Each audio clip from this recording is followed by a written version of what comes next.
కథ గుర్తు చేయడానికి కథ నాటకం చేస్తుంది. చూసి ఆనందించండి.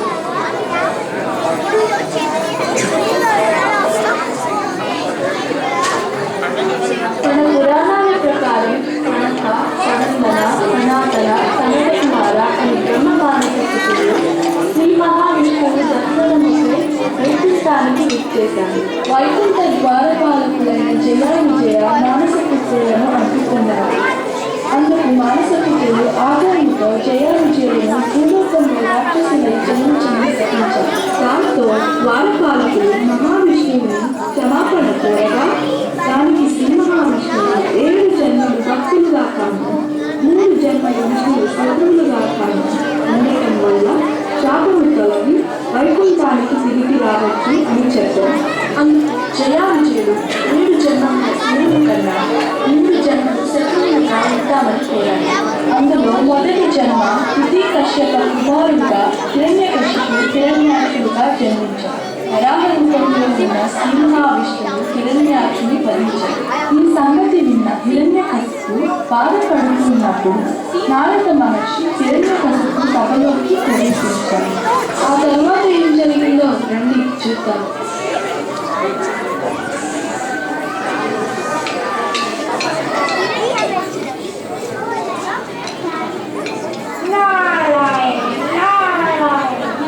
కశ్యపపుత్ర, ఈ విన్నది నిజమేనా? భగవాన్ విష్ణువు తమ్ముడు వధించడం నిజమేనా?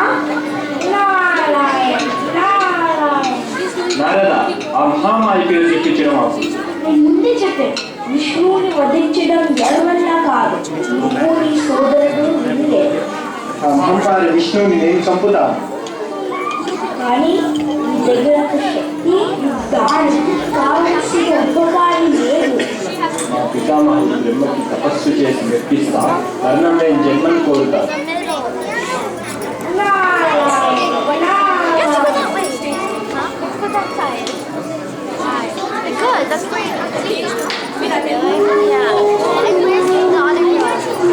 నారద మహర్షికి చెప్పినట్టుగా హిరణ్యకశిపుడు బ్రహ్మదేవుడికి తపస్సు చేయడం మొదలుపెట్టాడు. ఈ సంగతి నారద మహర్షి ఇంద్రుడికి వివరించడానికి ఇంద్రలోకంకి వెళ్ళింది.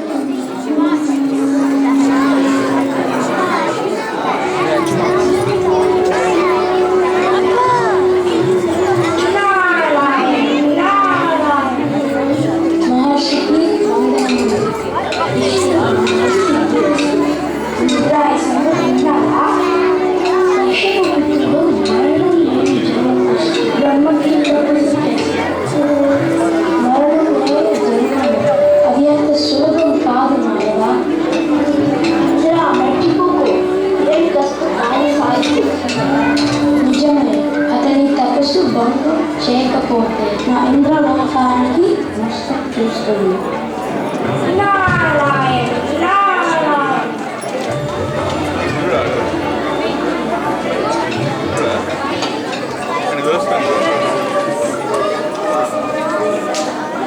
ఇంద్రుడు చేయవలసిందంతా చేశాడు, కానీ హిరణ్యకశిపుని తపస్సు మాత్రం భంగం చేయలేకపోయాడు.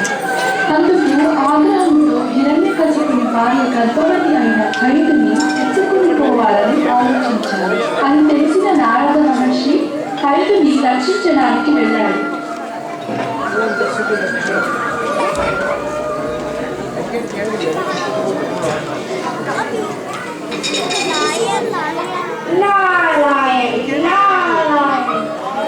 నారద మహర్షికి వందనములు.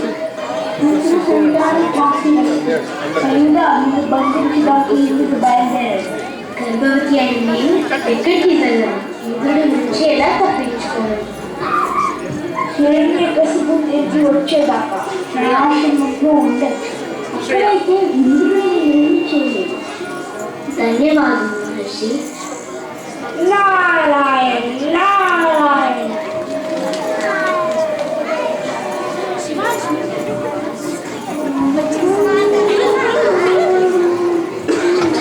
ఖైదుడ నారద మహర్షి ఆశ్రమంలో ఉండసాగింది. నారద మహర్షి చెప్పే విష్ణు కథలు, విష్ణు కీర్తనలు అన్ని కడుపులో నుంచే ప్రసాదం ఉంటున్నాడు.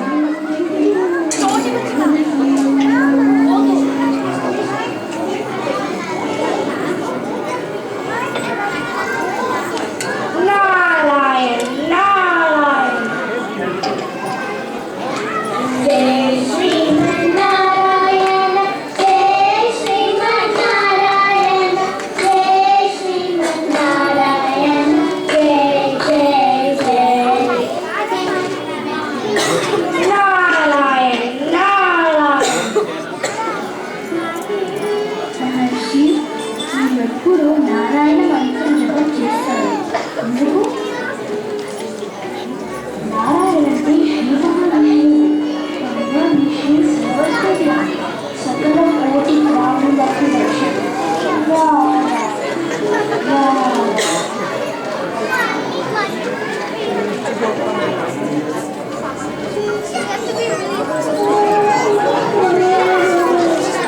ఇక్కడ విష్ణు భక్తుడు ప్రహ్లాదుని జన్మించాడు. అక్కడ విష్ణు శత్రువు ఆయన హిరణ్యకశిపుడు తపస్సుకి బ్రహ్మ మెచ్చి వరం ఇవ్వడానికి హిరణ్యకశిపుని ముందుకి ప్రత్యక్షమయ్యాడు.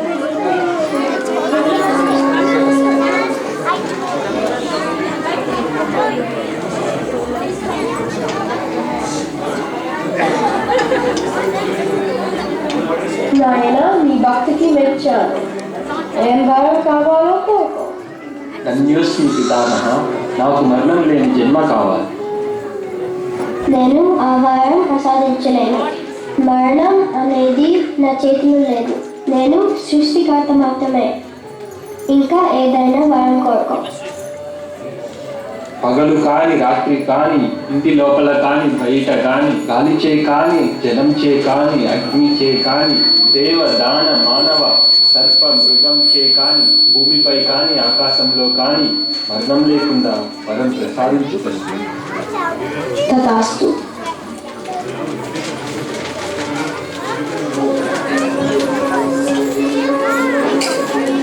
బ్రహ్మ వరం సంగతి కైదకి చెప్పడానికి నారద మహర్షి కైద దగ్గరికి వచ్చినాడు.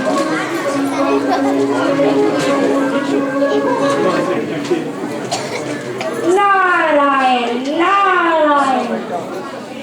కయుధ అధిపతి తపస్సుని చూస్తున్నాడు. అయితే బ్రహ్మ మరణం లేని జన్మ ప్రసాదించారా మహర్షి? మరణం లేని జన్మ కాదు, కానీ అలాంటి వరమే బ్రహ్మ ప్రసాదించాడు. అయితే దాని అర్థం ఏంటి మునీంద్ర? పగులు కానీ రాత్రి, ఇంటి లోపల కానీ బయట కానీ, దేవదానవ మానవ సర్ప మృగం చే కానీ భూమిపై కానీ ఆకాశంలో కానీ మరణం లేకుండా వరం ప్రసాదించాడు. ఇంకేంటి మునీంద్ర, దాని అర్థము మరణము లేనట్టే కదా? నారాయణ నారాయణ. కయుధ పుత్రుడు స్వామి. ఇంద్రుడి చేసిన వేదిక స్వామి, నారద మహర్షి దయ వల్ల మేము క్షేమంగానే ఉన్నాము. పుత్రుడికి నామకరణం చేయండి. సార్థకమైన నామము కావాలి. మన గురువుల చేత నామకరణం చేయాలి. గురు తనయులు నారద మహర్షి ఉన్నారు కదా. ఆపద సమయంలో నా స్థితికి ఆశ్రయం ఇచ్చినావు కనుక అన్ని గురువుగా భావిస్తున్నాను. సరే, ఎల్లప్పుడూ అందరికీ ఆనందం కలిగించేవాడు. ప్రహ్లాద సార్థకమైన పేరు.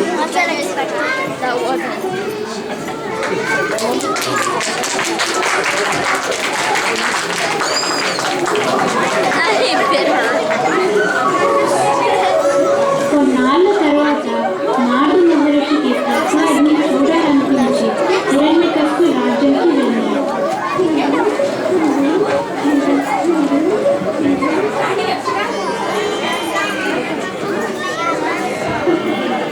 నమో హిరణ్యాయ నమః.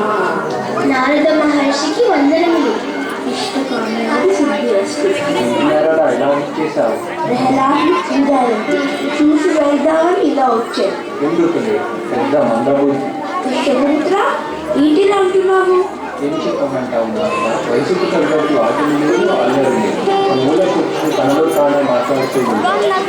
ఇంకా పసిపిల్లవాడే కదా స్వామి. గురుకులంకి వెళ్తే తనే మాట్లాడు. అవును, గురుకులం చెందే మారుతారు. నమో హిరణ్యాయ నమః.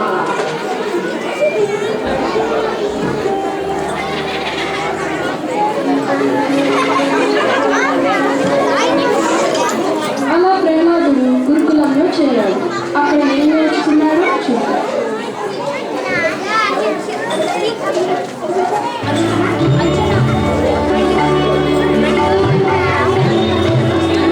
ఓం హిరణ్యాయ నమః.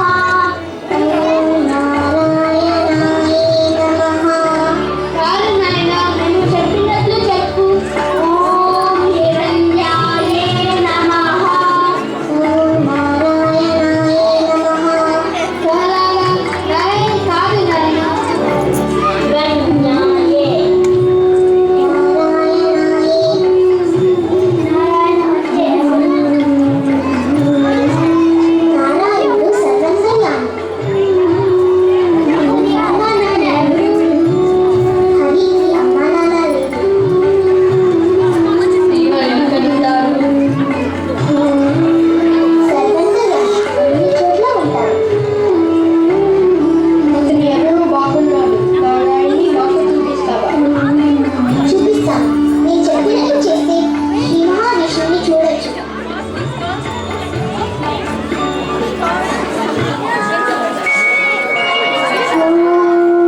సేవకులు ప్రసాదుని రక్షించడానికి ఏమి చేశారు చూడండి. ఓం నమో నారాయణ ఓం నమో నారాయణ ఓం నమో నారాయణ ఓం నమో నారాయణ ఓం నమో నారాయణ ఓం నమో నారాయణ ఓం నమో నారాయణ ఓం నమో నారాయణ ఓం నమో నారాయణ ఓం నమో నారాయణ ఓం నమో నారాయణ ఓం నమో నారాయణ ఓం నమో నారాయణ ఓం నమో నారాయణ ఓం నమో నారాయణ ఓం నమో నారాయణ ఓం నమో నారాయణ. ఇది ఏం మాయం ఏంటో పదండి రాణి గారికి వివరిద్దాం. ఓం నమో నారాయణ ఓం నమో నారాయణ ఓం నమో నారాయణ.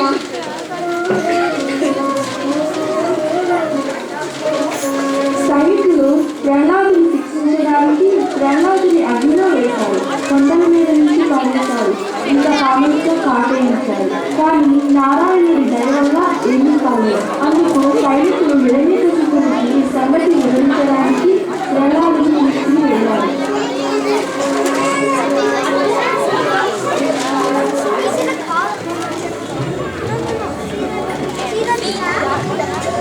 మహారాజా, నేను అన్ని విధాలుగా వధించడానికి ప్రయత్నం చేశాను, కానీ అన్ని విఫలం అయ్యాయి. మహారాజా, ఏమిటి ప్రయత్నాలు విఫలమయ్యాయా? ప్రహ్లాద, చెప్పు, సైనికులు నిన్ను వధించడానికి ప్రయత్నించారా? సైనికులు ప్రయత్నం చేశారు తండ్రి. మరి నువ్వు ఎందుకు మరణించలేదు? అంతా శ్రీమన్నారాయణుడి దయ తండ్రి. అంటే నారాయణుడు నిన్ను రక్షించాడా? ఎక్కడున్నాడు నీ నారాయణుడు? చూపించు. సర్వంతర్యామి, ఎక్కడ చూసినా నారాయణుడు ఉంటాడు. అయితే ఈ స్తంభంలో హరి ఉన్నాడంటావా? ఉన్నాడు తండ్రి. చూస్తా ఉన్నాడో లేదు.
నారాయణుడు ఆశీస్సులు అందరిపై ఉండాలని. జై Srimannarayana.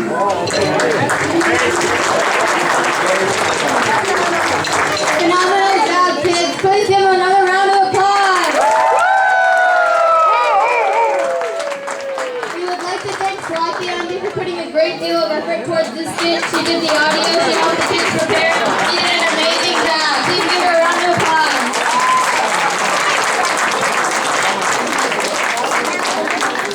I'm going to pass the mic around. I want everyone to say their name and what they played.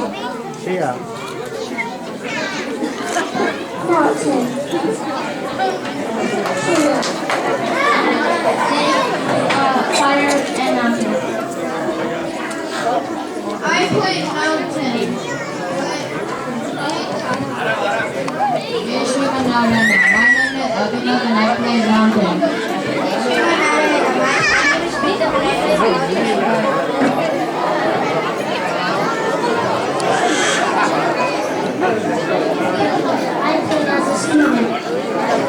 Jai Shrimanarayana. My name is Anish and I play the flute.